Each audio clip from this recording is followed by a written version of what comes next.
Spain کے شہر Barcelona میں حضرت خواجہ زندہ پیر آف گھمکول شریف کا 71واں عرس عقیدت و احترام کے ساتھ منایا گیا۔ مقامی مسجد میں شاندار محفل کا انعقاد کیا گیا۔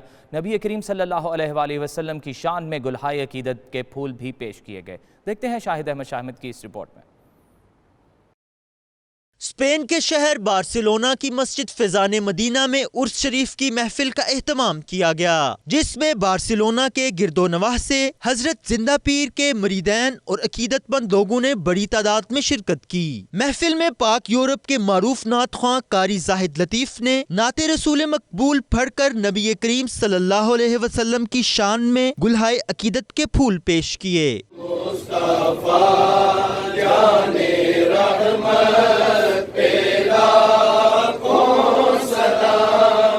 محفل میں معروف عالم دین شکیل احمد المدنی نے خطاب کیا اور کہا کہ صرف اور صرف اللہ پاک کی عبادت اور نبی کریم صلی اللہ علیہ وسلم کی محبت کی وجہ سے ہی ہم اپنی آخرت کو سنوار سکتے ہیں۔ ہمیں نبی کریم صلی اللہ علیہ وسلم کی سنت پر عمل پیرا ہو کر اپنی زندگی گزارنی چاہیے۔ محفل کے آخر میں عالم اسلام اور ملک پاکستان کے لیے خصوصی دعا بھی فرمائی گئی۔ محفل کے آخر میں قرعہ اندازی کے ذریعے عمرہ کا ٹکٹ بھی ایک خوش نصیب نے حاصل کیا۔ اس موقع پر شرکاء کے لیے لنگر کا انتظام بھی کیا گیا تھا۔